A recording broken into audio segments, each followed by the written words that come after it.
Bienvenue sur votre podcast dédié à l'art et à ses métiers, La Pause d'Art. Anecdotes, passion, parcours inspirant d'artistes d'ici pour le monde et ceux du monde pour ici. À suivre donc La Pause d'Art. Ouais, aussi, c'est vrai. Et je crois que c'est cette série-là qui t'a valu de montrer ton travail à la galerie. C'est bien ça. Voilà. Et qui pour moi aussi est une belle transition parce que là, tu disais en Master 1, tu étais en Master 1, tu vas aux ateliers SAM, qui est vraiment une sorte de vivier, je ne sais pas comment on dit ça, en fait, d'incubateur de jeunes artistes africains, même pas que congolais. Et tu fais cette série-là, enfin, à la sortie de cette résidence, tu fais cette série et tu te retrouves dans une institution à l'international, professionnelle. Toi, en tant qu'apprenant, comment tu te positionnes par rapport à ça? Comment tu vis ces moments-là? Déjà, mais aussi quel est le regard de tes camarades de classe, de tes enseignants, etc. sur ta carrière naissante à cet instant? C'est une période qui m'a procuré de la joie et la peine à la fois. Parce que j'étais fier que bon, je fais un travail qui a marqué quelques rares personnes. Mais il faut dire que la galerie m'a contacté sans toutefois... En fait, ils n'avaient pas vu les œuvres que j'ai fait sur la SAP. Ils ont juste vu mon travail sur Facebook. D'accord, le travail sur le selfie. Oui, sur le selfie, les dépendances, oui. Au jeu, oui. Ils ont vu ça et ils se sont dit, bon, nous sommes une galerie basée en Espagne. On travaille avec les Africains, on expose les artistes africains. Voilà un jeune, il ne s'est pas stabilisé, mais on aimerait travailler avec lui. Ils m'ont contacté, ils m'ont dit, on veut faire une exposition dans 4 mois sur la SAP. On vient de voir que tu as fait une résidence à Brazzaville. On aimerait que tu nous fasses quelques propositions de tableaux pour notre exposition. Certes, tu n'es pas congolais, mais on aimerait avoir l'œil de quelqu'un qui n'est pas congolais, d'un artiste qui n'est pas congolais. Parce que dans l'expo, il y avait Médéric Turé, il est ivoirien, il y avait Bodo Fils, il est congolais, et on voulait quelqu'un d'autre. Et ils ont pensé à moi, bon, juste parce que j'avais fait une résidence à Brazzaville. Aux ateliers SAP. Oui. Et quand ils m'ont contacté, moi il y avait que c'était peut-être du scam. D'accord. Sur les réseaux sociaux, on t'écrit. Ils disent, mais bon, on m'écrit par rapport à quoi? Sur Facebook en plus. C'est quand ils m'appellent un soir, quand je suis au marché, je vois mon téléphone sonner, je vois un numéro étrange. Je dis, mais ça, ce n'est pas un numéro camerounais. Ça n'a pas l'indicatif local. Je vois Espagne. Je décroche. Elle me parle. C'est là où je regarde maintenant le message avec plus d'attention. Je comprends que c'est elle. Je dis, bon tiens, là, je n'ai pas le matériel. Ça, c'est 2017. D'accord. Tu dis ça à la galerie? Oui, je dis ça à la galerie. Je n'ai pas le matériel. Je suis encore à l'école. Ça ne veut pas dire que parce que je suis à l'école, je n'ai pas le matériel. Mais je traverse des moments difficiles, je n'ai pas le matériel. Elle me dit, bon, bats-toi, tu nous fais même une toile. Je dis, bon, je ne vais pas vous faire des peintures sur toile. Je vais vous faire 2 propositions numériques. Parce que je m'en sors un peu avec la peinture numérique, Photoshop, Illustrator. Oui. Je lui ai dit, je vais vous faire 2 propositions, mais numériques. Si ça vous plaît, là maintenant, je peux m'engager à chercher le matériel pour faire ça sur toile. Et c'est très intéressant ça. Mais excuse-moi de te couper parce que tu viens de soulever quelque chose qui retient mon attention. Le fait qu'aujourd'hui, le numérique peut être un palliatif. C'est-à-dire, il n'est plus question qu'un jeune disent « Ah, je n'ai pas de matériel, je ne fais pas de la peinture ». Alors qu'avec les outils numériques, même sur un téléphone, j'ai vu des enfants, justement lors de mon dernier séjour à Brazzaville, qui peignaient sur les téléphones. Et vraiment, ils faisaient des choses remarquables. Ah ben, c'est génial que tu évoques ça pour que justement les jeunes puissent aussi se servir de ces outils-là et faire évoluer leur travail. Je t'en prie, continue. Et l'avantage avec ces outils, c'est que la peinture ne finit jamais. Exactement. Exactement. Tu as 1001 manières d'utiliser le rouge, le jaune. Tu as une gamme de couleurs que à la télé, physiquement, tu ne peux pas. Tu ne peux pas tu peux pas voir. Okay. Donc finalement, tu fais cette proposition numérique à cette galeriste. Oui. Et le jour que j'envoie le message, que bon, voilà ce que j'ai pu réaliser, ça tombe sur son mari, Jacques. C'est lui qui a reçu mon mail. Il regarde, il dit waouh. Enfin que tu as regardé là, il y a quelque chose. Hein. En fait, voilà ce que Soraya me dit après. Soraya, c'est la femme de Jacques, c'est avec son cofondateur de Art of African Gallery. Elle me rappelle tout de suite, pas sur Facebook, pas sur WhatsApp, appel direct. Bon, Boris, on a vu, c'est formidable. Est-ce que tu peux te mettre dans les conditions, tu nous réalises ça, même plus, sens-toi à l'aise, comme tu es peint. Sens-toi à l'aise, vas-y, on veut 6 toiles. Donc, on va partir sur la base de 8. Elle dit non, je ne peux pas. Je vous ai dit tantôt que j'ai des problèmes, je vais me débrouiller, je me fais 5 ou 6. Je dis fais, commence d'abord. Elle me propose même de m'envoyer l'argent comme une acompte. Je dis non. Je ne veux pas prendre votre argent. Après, je deviens commandé. Ça devient que tu as déjà pris l'argent, il faut faire comme ça, mets le jaune ici, mets le bleu là-bas. Bon, on a eu ces discussions et ils ont été assez ouverts pour me comprendre. Que bon, sens-toi à l'aise, débrouille-toi. C'était, voilà le côté, comme j'ai dit, côté qui m'a un peu fait mal dans ce processus-là. Parce que le fait qu'une galerie m'a contacté, c'était bien, mais je n'avais pas le matériel. Du coup, tu te sentais un peu inférieur. En fait, pas inférieur, mais pas professionnel. Tu dis, ah, je ne suis pas un pro, je n'ai même pas de matos et tout. Et finalement, tu fais l'exposition, qui est d'ailleurs un succès. Parce que je crois, moi, si j'ai bonne mémoire, je crois que peut-être c'est par là que je commence à connaître ton travail. Et après, je remonte sur le selfie. Mais par contre, le travail que tu as fait sur l'addiction, c'est un travail que je n'ai pas connu. Mais du coup, toi, comme je dis, tu es à l'école. Tu exposes en galerie, mon frère. Mais les gens commencent à te regarder. OK?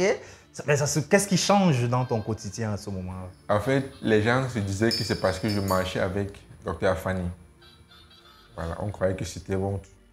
C'était une sorte un tuyau, oui. Ouais, c'est ça, là. Un réseau, quoi. Elle m'a branché dans un réseau. Voilà. Mais c'était pas ça. C'était juste parce qu'on travaillait ensemble, on discutait et puis les choses ont vu le jour. Mais il y avait ce regard-là, tu es en galerie, tu es encore à l'école, waouh, tu as exposé. J'ai fait la première exposition, c'est la dernière semaine, à la fin de l'exposition, que j'ai eu les ventes. Oui. Tout au cours de l'exposition, il n'y avait pas de vente. La dernière semaine, vers la clôture, que bon, elle m'envoie les messages que Boris, c'est en train de chauffer, ça part de tous les côtés, il y a X qui est intéressé, il y a Y qui est intéressé. Et puis... mais toi déjà, parce que je veux bien que tu nous racontes le truc, comment tu vis ça, quoi? Parce que heureusement, oui, tu n'avais pas accepté l'argent de la galeriste. Si tu dis, ok, ton travail est parti, et tu vois une semaine qui passe, 2 semaines qui passent, il n'y a rien. Mais comment un jeune artiste vit ce moment-là? Il y a quand même une pression, tu te dis, est-ce que mon travail n'est pas au niveau? Est-ce que tu vis ça comment? Parce qu'il y a le regard des étudiants, des professeurs qui te félicitent, qui sont contents pour toi. Mais après, c'est les mêmes qui ont venu te dire que, mais là, tu as vendu ou pas? Tu as vendu ou pas? Ça veut dire que, bon, je me posais des questions. Bon, ça veut dire que le travail n'est pas... Peut-être c'est pas professionnel, peut-être le matériel utilisé n'était pas assez bon, ou bien la technique n'est pas assez mûrie, l'idée n'est pas assez... Je me posais tellement de questions. Et j'avais beaucoup de blocus, parce que je me retrouvais en train de pleurnicher sur mon sort que bon, voilà, je vais être artiste, voilà une opportunité qui s'est présentée. Et rien ne se concrétise. Rien ne se concrétise. Comment je vais faire? Tout peut chuter ici. En plus, je suis encore à l'école. Comment je fais? En fait, il y avait toutes ces questions, tous ces questionnements-là qui bouillonnaient dans ma tête, mais je me suis donné comme objectif de continuer à travailler. Ce qui m'a conforté, c'est le fait que techniquement, je m'en sors un peu. Je peux regarder une bouteille, je peux reproduire cette bouteille-là. Oui. En dehors de ça, j'ai continué à faire ce qu'on appelle ici au Cameroun le warap. D'accord, l'alimentaire. Oui. Prendre mes commandes de portraits, je fais les fresques ici, je fais les commandes à gauche. Oui. Tout ça, ça te permettait de vivre. Mais bon, heureusement, les choses se passent bien, comme tu l'as si bien dit. Une semaine avant la fermeture, des ventes se font. Et voilà, ça... Mais il faut dire, c'est non seulement ta première exposition, mais elle se fait à l'étranger. Mais après, comment tu commences à t'installer au Cameroun? Qu'est-ce qui se passe après? Pour dire que l'exposition en Espagne, c'était ma toute première exposition. C'était peut-être ma toute première exposition dans une galerie. Oui, oui. Parce qu'avant ça, bon, au Cameroun, je me rappelle pas avoir exposé au Cameroun. Avant cela, en dehors des expositions qu'on faisait à l'école. Oui. J'ai exposé aussi à l'Institut français de Brazzaville.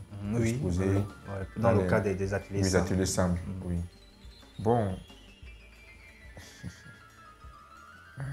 Beaucoup de souvenirs, beaucoup d'émotions. C'est compliqué. Ouais, j'imagine. Mais il y a peut-être quelque chose sur laquelle j'aimerais rebondir aussi, c'est parce qu'il faut bien que les gens comprennent, surtout les jeunes qui nous écoutent, parce qu'il faut dire, ce podcast vraiment, il est orienté vers les jeunes apprenants, qui puissent connaître l'histoire de ceux qui font l'art auprès d'eux, qui sont des jeunes artistes qui ont presque le même parcours qu'eux. Pour qu'ils comprennent bien, c'est tu es à l'école, première expo, vraiment à l'intérieur, en fait, je peux dire peut-être deuxième parce que tu as fait cette exposition à Brazzaville avec les ateliers SAM. Mais connaissant l'univers des ateliers SAM, ce n'est pas un univers mercantiliste, ce n'est pas le commerce. Pour eux, c'est la pensée qui les intéresse beaucoup plus, ce qui est aussi génial. Mais tu fais ce truc-là et tu es en dialogue avec une galerie. Tu n'as aucune expérience de cet univers. Boris, comment tu te débrouilles? Comment tu manages ce moment-là? C'est-à-dire, comment tu fixes les prix? Comment voilà, tu vois un peu dans quoi je veux que tu t'épanches. Parce que je vais te dire, attends, je le dis clair et net, j'ai 10 ans, un peu plus de carrière aujourd'hui, mais je n'arrive toujours pas à fixer les prix. Ouais. C'est compliqué. Et quand j'imagine un genou qui sort de l'école, en fait, qui est encore à l'école, je me dis, mais ça a dû quand même être compliqué. La main à boire, quoi. Pour la petite histoire, j'envoie les images, elle a bien reçu les œufs. Bon, maintenant, elle me demande à combien tu veux les vendre. Bon, dans ma tête, moi, je me mets dans mon contexte local. Si je fais une toile comme ça, combien moi je peux l'acheter? Combien je peux vendre ça? J'ai envoyé 350 000 francs, 400 000 francs. Bon, elle a vu mon message. Elle n'a pas répondu. Le lendemain, elle me dit, tu sais qu'on doit prendre un pourcentage. Mais quand je convertis 400 000 francs en euros, nous, la galerie, on va faire un travail de communication, on va faire l'exposition, on va payer sur le site, tout ça. 400 000 francs, n'arrive même pas à faire le vernissage de l'exposition, pour ne pas dire ton pourcentage aussi. Bon, je vais te proposer les prix. Si tu es d'accord, on va y aller. Elle me propose 2300, 2700 euros. L'œuvre la plus chère, c'était 2900 euros. Je dis, ah, tu vas pouvoir vendre ça à ce prix? Elle me dit oui. Je dis, ah, ok, vas-y. Moi, j'ai fait mon travail d'artiste. Je vous ai envoyé les œuvres. Allez-y, parce que moi, les prix que je vous ai donnés, si j'ai mes 200 000, mes 150 000, mes 100 000, moi, ça m'arrange. Oui. Elle a dit non. Donc, les prix là sont très minimes. Et puis, elle a fixé les prix comme elle a fixé. Ça a eu le succès que ça a eu.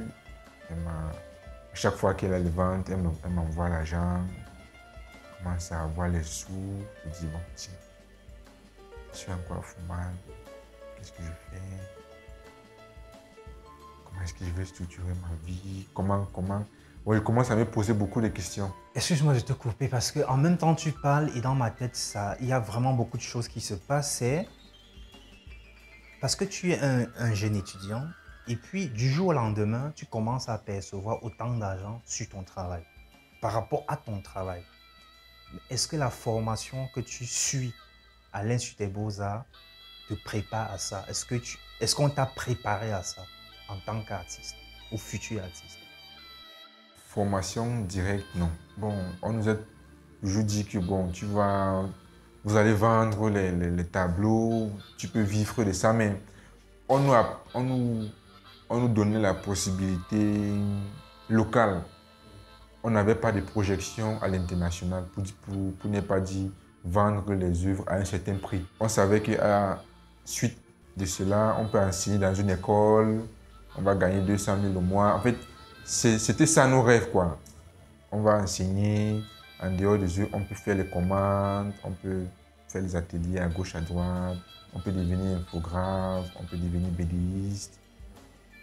Et localement, ça va. C'est suffisant peut-être. Oui, mais peut-être voilà. pour le jour. Oui. Ouais. Mais dis que un jour, tu te lèves, tu vois, on t'a fait un virement, tu es encore à l'école, tu n'as jamais eu cette somme, tu vois, on te fait un virement, une grosse somme d'argent. Et quand tu parles de virement, moi j'ai envie de te poser une question qui va peut-être te faire rigoler. Est-ce que tu avais déjà un compte bancaire à cette période-là où c'était des Western Union compte envoyé? Moi j'ai subi presque ça aussi, tu vois. J'ai fait un boulot où il me fallait à tout prix un compte bancaire. Et moi, je ne savais pas ce que c'était. En fait, je veux dire, en tant qu'artiste, et c'est ça que je pense que c'est peut-être les manquements qui existent dans nos formations, ou que ce soit aux Beaux-Arts, ou même des ateliers qui peuvent être tenus par des artistes qui sont plus en fait, des aînés, comme on dit ici, là, afin d'éduquer peut-être j'aime pas trop le mot autodidacte parce qu'on apprend toujours, mais des personnes comme moi qui n'ont pas un parcours académique, voilà, et formel, il n'y a pas ça. Et je te promets, j'ai perdu beaucoup d'argent hein, à cause de ça, parce que le temps d'aller faire le truc là, le compte, tac, tac, tac, on te dit, bah écoute, on a dû prendre quelqu'un d'autre. Tu vois? Donc, c'est pourquoi je dis, peut-être ce sont des choses auxquelles j'espère que ceux qui s'occupent des formations dans les beaux-arts, et même les institutions, les centres d'art, pourront suivre ce podcast et se dire, ok, d'accord, peut-être il faudrait qu'on commence à enseigner l'économie de l'art dans les beaux-arts, qu'on commence à faire des ateliers où on transmet aux artistes qui n'ont pas une formation formelle des codes sur comment se vendre, comment, voilà, le management. Voilà, merci. Mais, et pour peut-être chuter avec ce volet lié au monde des finances, mais surtout, je veux surtout parler de galeries, pas forcément le monde des finances des galeries, mais des galeries, c'est aujourd'hui avec du recul, comment tu manages justement ton rapport avec la galerie ou les galeries, comment comment tu manages ce rapport-là pour que ceux qui sont à l'école aujourd'hui ou ceux qui, comme moi, n'ont pas de galerie, que ça puisse les édifier par rapport à ça. La toute première chose qui m'a permis de garder ces bons liens avec ma galerie et avec d'autres galeries, c'est d'être franche, d'être vrai et de donner des délais que je peux respecter. En quelque sorte, d'être au max professionnel. Parce que le piège, c'est quoi? tu te dis, si tu dis à la personne que ça a coûté telle somme, pourtant ça n'a pas coûté telle somme, la personne ne saura pas. Là, tu n'es pas franche. Par exemple, on te dit, il faut aller peut-être à DHL, il faut envoyer les toiles, il faut envoyer une invoice. Tu as dépensé peut-être 100 000 francs pour envoyer, mais tu dis, bon, elle n'est pas ici au Cameroun, je vais dire que c'est 150 000, je vais dire que c'est 200 000. C'est vrai, tu vas faire ça. Premier jour, 2 jours, tu auras les miettes, tu auras les retombées, mais après, ça te discrédite parce qu'on sait toujours. Directement. C'est écrit sur la facture bien qu'elle sûr, reçoit. bien sûr. Il suffit juste qu'elle passe un coup de fil à DHL. Combien coûte un transfert de tel, parce que j'ai un colis que je veux qu'on récupère là-bas. On va lui donner le montant. C'est facile. Donc il faut être vrai. Quand tu dis quelque chose, il faut dire et il faut respecter ce que tu as dit. Avoir une parole. Avoir une parole. Parce que c'est ça qui a permis avec ma galeriste aujourd'hui et le fait qu'à chaque fois que je travaille, j'essaye de lui montrer les travaux qui vont un peu à gauche. Quand tu dis à gauche, en fait, c'est des travaux qui sont différents de l'esthétique que tu proposes actuellement. Actuellement. Pour qu'elle voit sur quoi tu travailles d'autres, est-ce que ça peut l'intéresser aussi? D'accord. Ça marche. Donc, pour toi, c'est la franchise, c'est-à-dire pour une bonne relation avec une galerie, la franchise, avoir une parole, en fait, de respecter les délais. Respecter les délais. Mais je vais dire aussi, est-ce que, en fait, une question qu'on a sûrement dû te poser N fois, mais qui circule beaucoup dans le monde de l'art ici, c'est est-ce que la galerie, à un moment, n'est pas le lieu de l'artisanat, c'est-à-dire de par leur commande excessive et récurrente, est-ce que toi, tu n'as pas peur à un moment donné de te retrouver comme un artisan? Il faut d'abord comprendre que le but principal de la galerie, c'est le business. Et quand on dit business, on dit finance, on dit produit, on dit client, on dit achat, on dit vente, oui.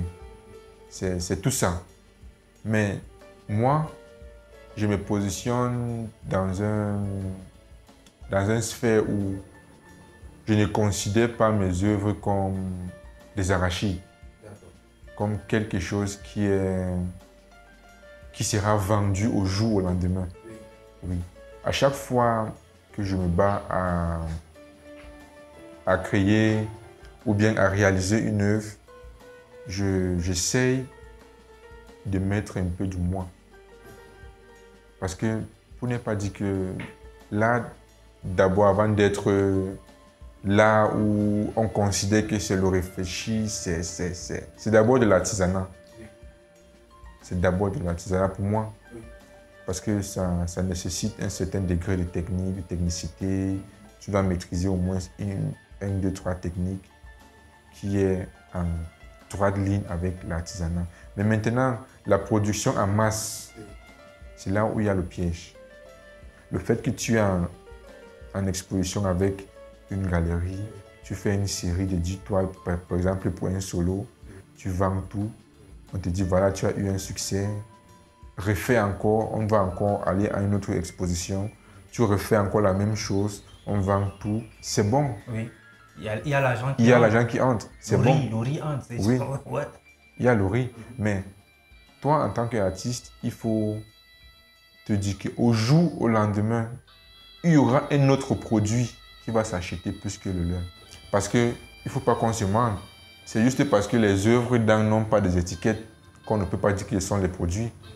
Sinon, on devait créer un supermarché où on dit rayon Boris Ange, on met les étiquettes avec les prix. Rayon Yvon Gassan, on met les étiquettes avec les prix. Mais là, maintenant, ça te permet de réfléchir. Surtout que je ne suis pas à ce niveau, j'ai l'opportunité, j'ai la grâce de vendre comme ça. Il faut aussi que de temps à autre, j'ai fait les travaux qui sont plus ou moins ouverts, qui n'ont forcément pas un lien avec ce qui se vend. Parce que le piège dans ça, c'est que tu commences à avoir beaucoup d'argent et tu te paies. Et c'est très facile. D'accord. Donc ça veut, si je comprends bien, ou pour résumer ce que tu as dit, l'une des choses à laquelle tu t'attelles à faire quand même, c'est de créer une certaine rareté sur ton propre travail. C'est-à-dire, tu fais une certaine production et puis tu dis stop, que ça soit vendu ou pas, c'est bon comme ça. Et là, ça te donne aussi le temps d'aller faire d'autres recherches sur des choses qui t'intéressent ou qui te parlent ou qui te parlent autant que ce que tu vends, mais qui sont différentes de ce que tu as l'habitude de vendre. Ah oui, mais à de fait, autant pour moi, mais je trouve ça très intelligent.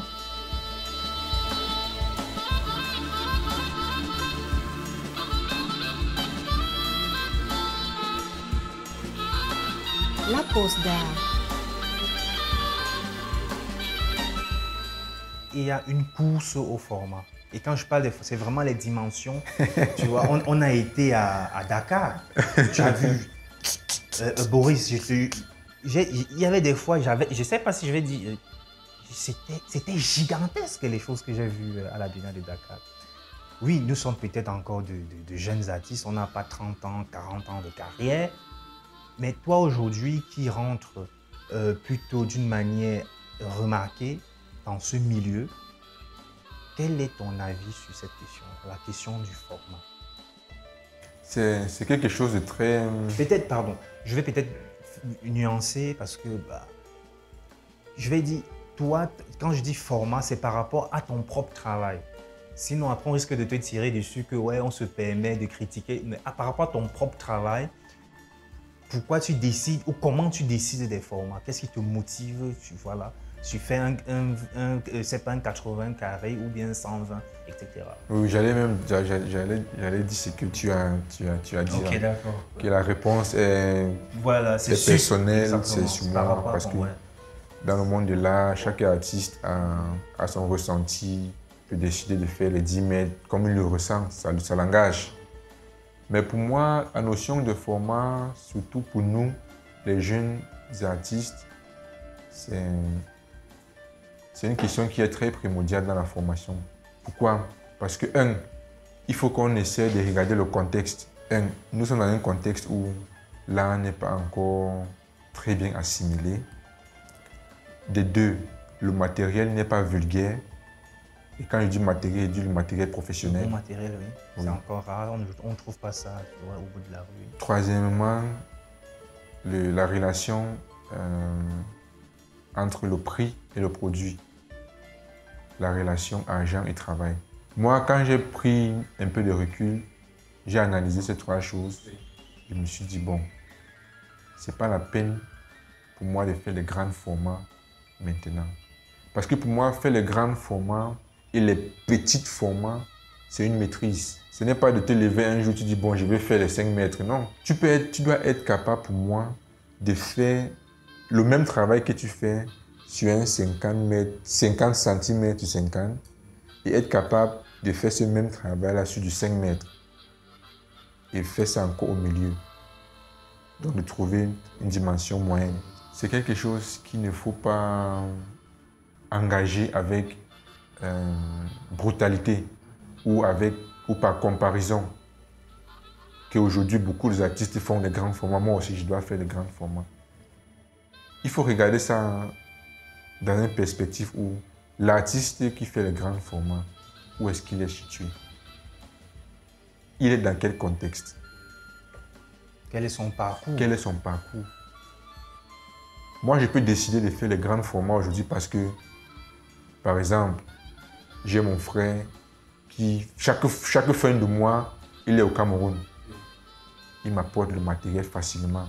Donc, pour entrer en position de la bonne toile de matériel, c'est facile pour moi. Je peux me permettre de faire les grands formats, je fais mes gribouillages sur du format comme je veux. Mais toi qui n'as pas cette possibilité d'avoir le matériel, pourquoi ne pas te concentrer de faire le max de ce que tu peux faire sur un format moyen? Parce que aussi quand on crée les œuvres, il faut qu'on essaye d'imaginer où est-ce que les œuvres vont aller. Nous sommes au Cameroun, nous sommes en Afrique. Combien de personnes ont des murs vides qui pourraient accommoder une œuvre de 2 mètres? Il y en a très peu. Et il y en a très peu. Et justement, Cette question-là me permet juste de t'en poser aussi une autre, parce qu'il y a aussi quand même la question du prix. Je te pose cette question toujours en relation aux jeunes qui nous écoutent, qui sont en train de se former, qui sont passionnés par l'art, pour qu'ils comprennent bien que tout ne doit pas se résumer seulement à l'argent. C'est-à-dire aujourd'hui, quand tu as commencé, même pas aujourd'hui, quand tu as commencé il y a quelques années, tu as dit la toile la plus chère, au prix le plus cher que tu as fait, c'était 2 900 €. Tu étais encore à l'université, Master 1.